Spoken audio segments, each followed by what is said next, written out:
Hello, students. The topic is international terrorism. Now, I want you to close your eyes and imagine the three countries Pakistan, Afghanistan, and Iran. All these are beautiful places, but there is no peaceful environment. The political crises are frequent, economic issues, and there is a frequent social unrest.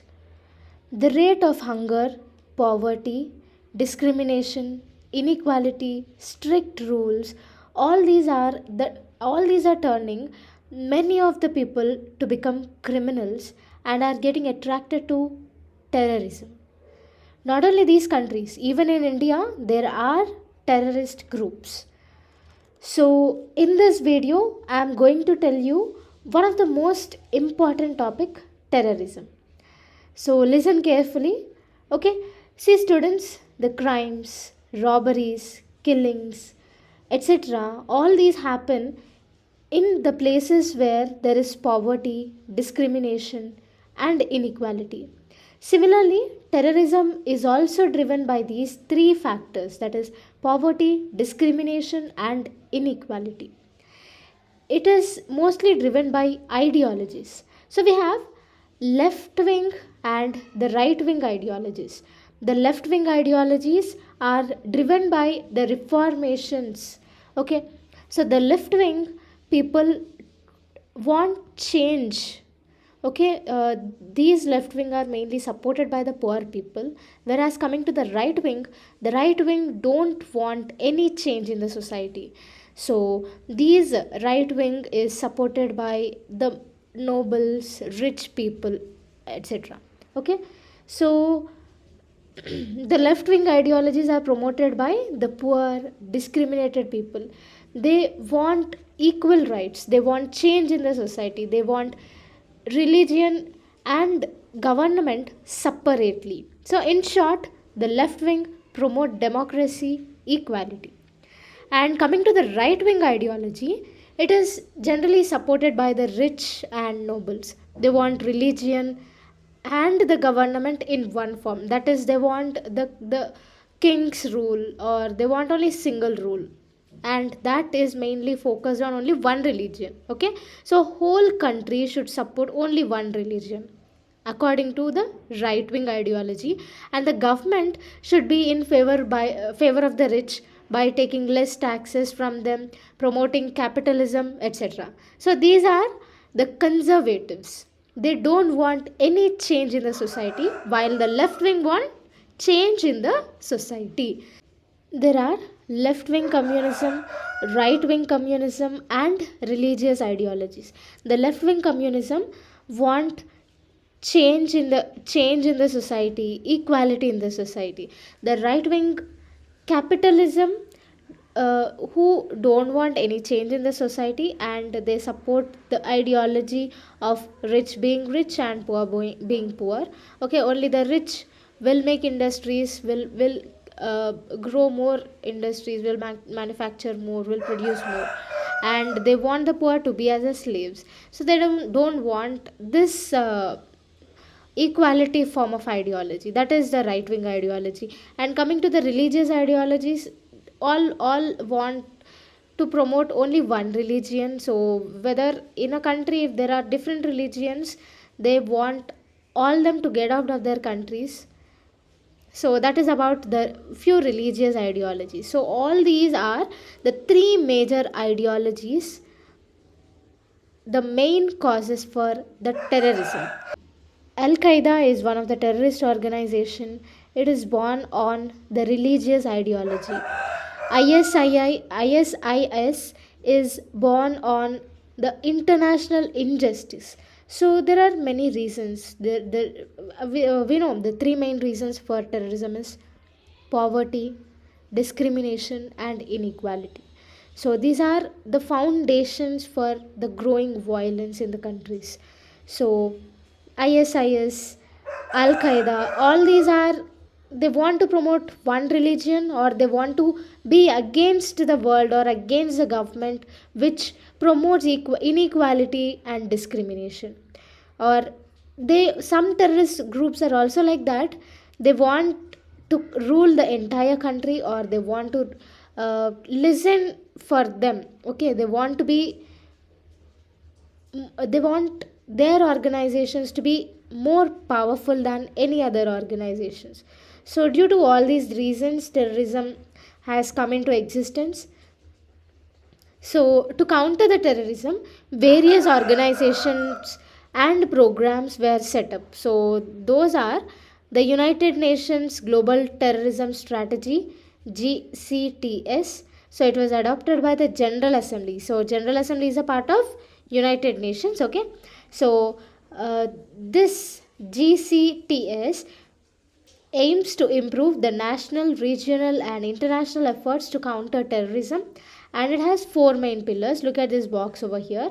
The first pillar is to measure the measures to address the conditions conducive to spread the terrorism. Next is measures to prevent and combat terrorism, measures to build states' capacity in order to prevent and abolish terrorism, and measures to ensure respect for human rights. So all these are the four pillars of United Nations Global Counter Terrorism Strategy. So it was launched in 2006. So the next one is UNSC's Counter Terrorism Committee, CTC. So UNSC countries have passed a resolution called Resolution 1373 in 2001 to monitor terrorism.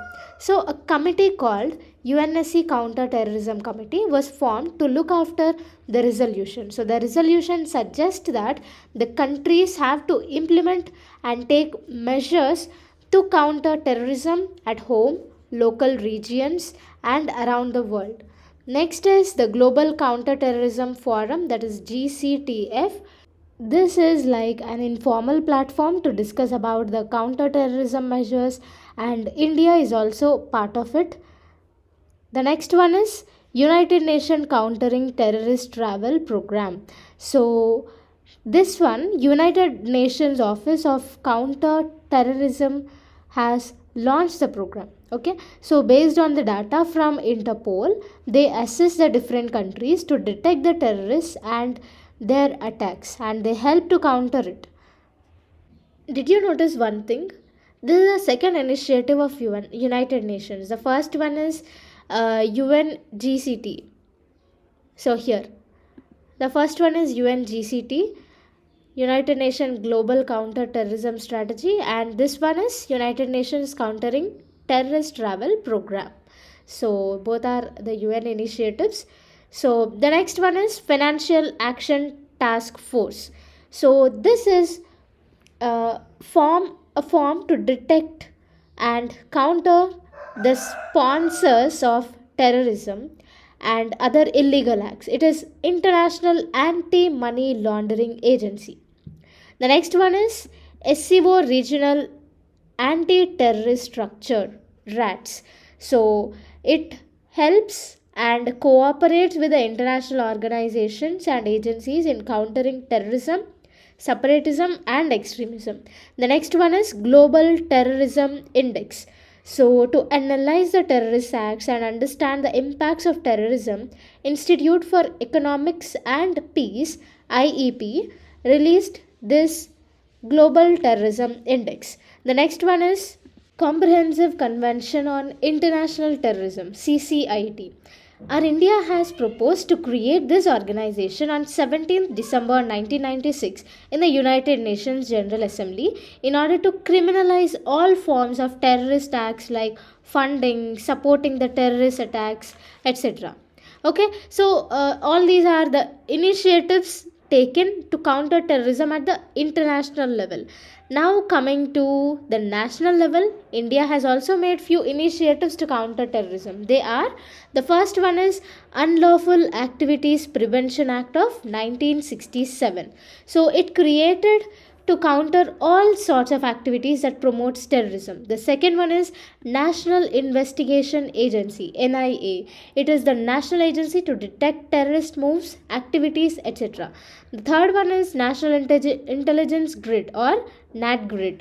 So it is the intelligence agency that detects suspicious moves related to terrorism and counters it. Next one is There are two divisions.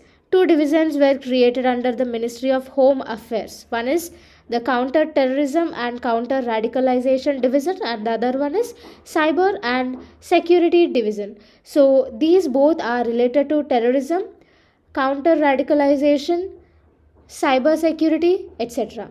So, and do you know this?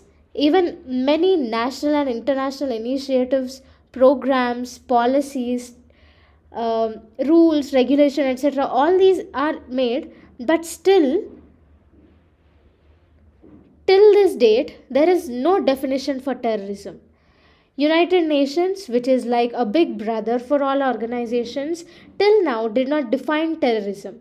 For this reason, in the 49th G7 summit held in this year, 2023, India has questioned on the platform of G7 that why United Nations still now was not able to define terrorism.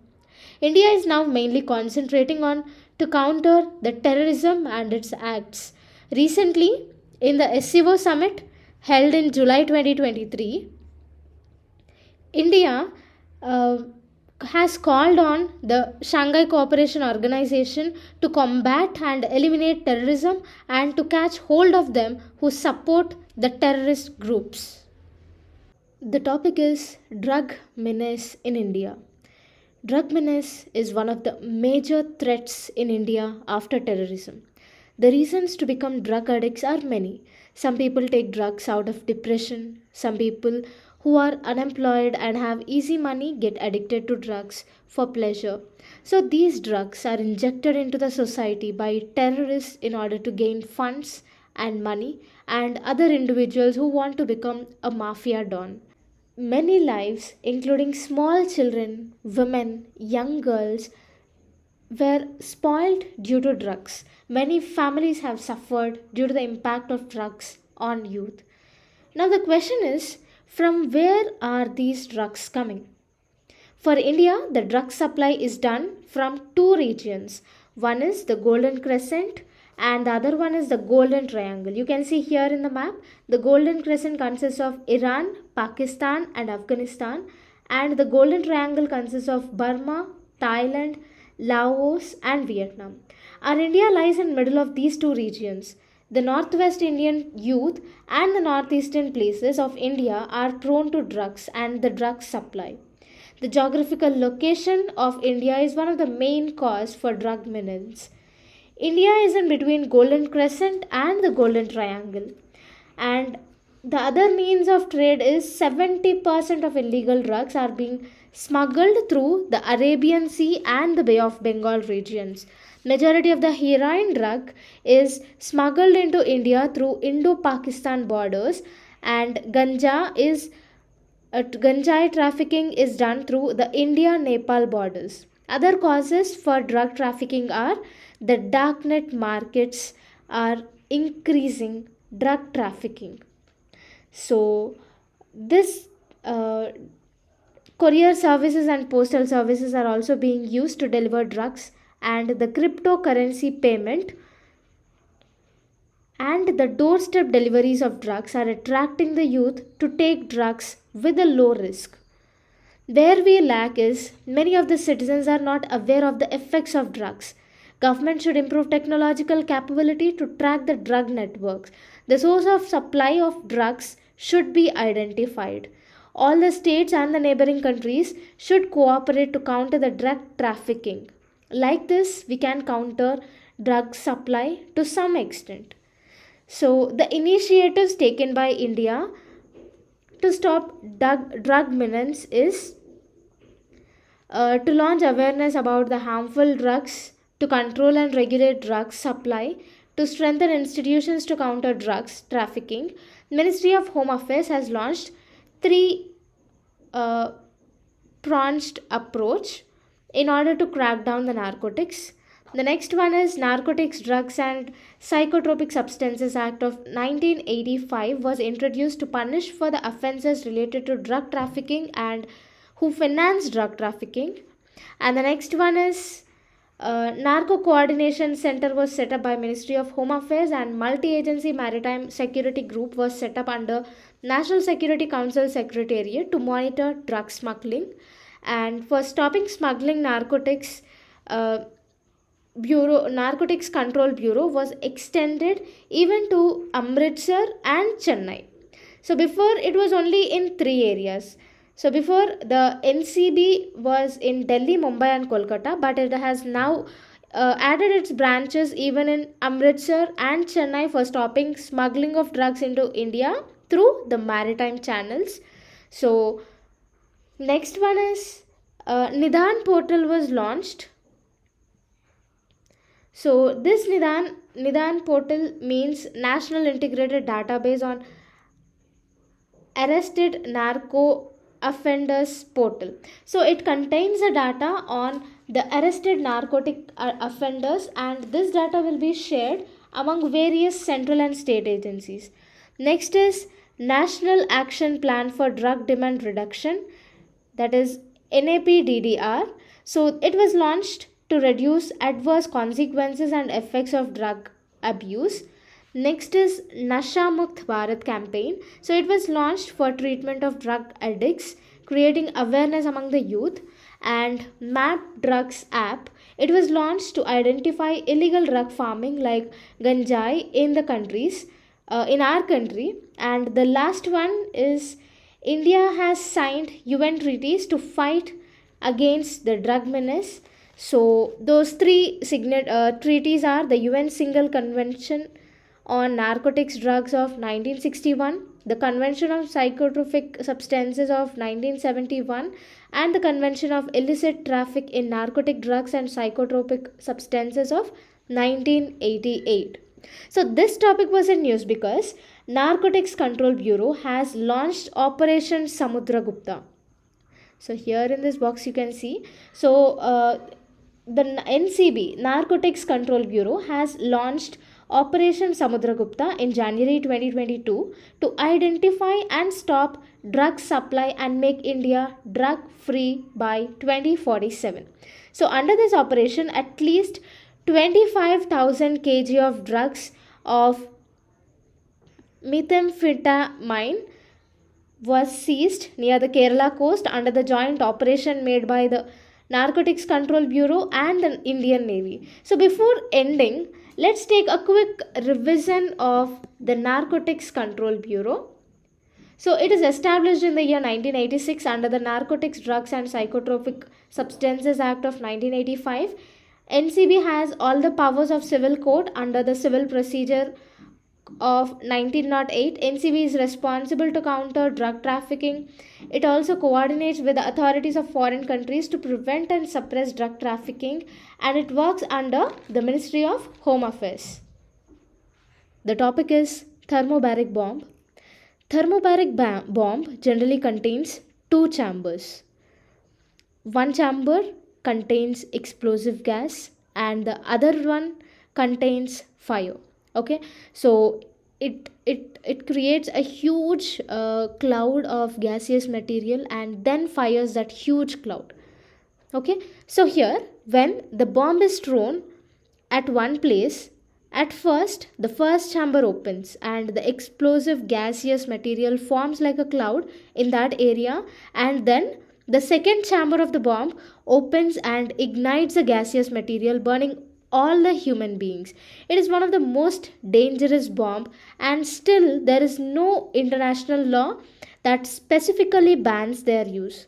Recently, Myanmar military has used this type of thermobaric bomb, and this act has made the human rights group to accuse the Myanmar military. So here when the thermobaric bomb is thrown at one place, when it which contains a number of people, all them get vaporized. That means even the ashes will not be there, they all get vaporized. So it is very harmful, and some international laws should be made because human rights should also be secured. So this is about thermobaric bomb. The topic is Khurram Shahar 4 ballistic missile. So generally ballistic missiles are initially powered by the rocket. It uses projectile motion to deliver the warheads on the target. Khurram Shahar ballistic missile was launched by Iran. Recently, the fourth generation of liquid fueled Khurram Shahar ballistic missile called Khyber was launched, and this one has 2000 kilometer range and has 1500 kg warhead capacity. Now let's know the background of the names of Khurram Shahar and Khyber.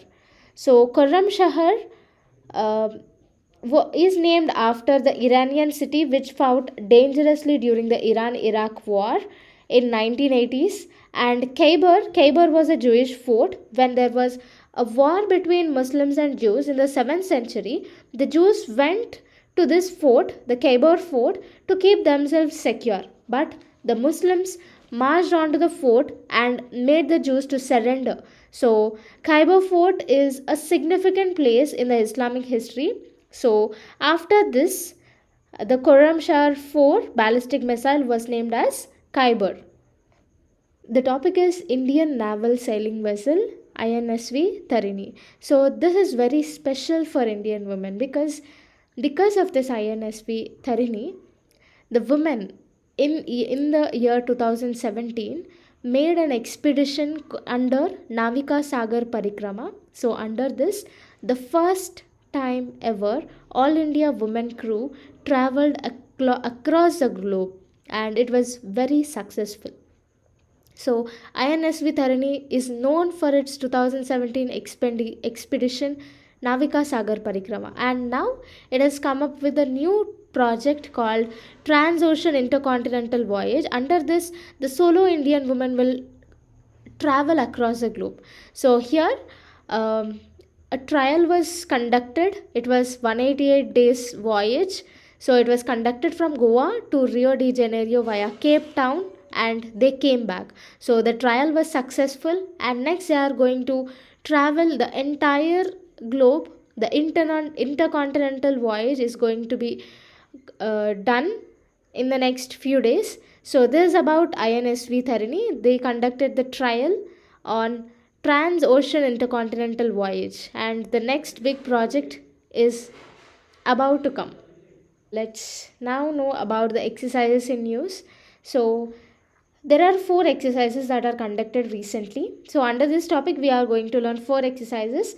The first one is the Samudra Shakti 23 exercise. So it is a bilateral exercise between India and Indonesia.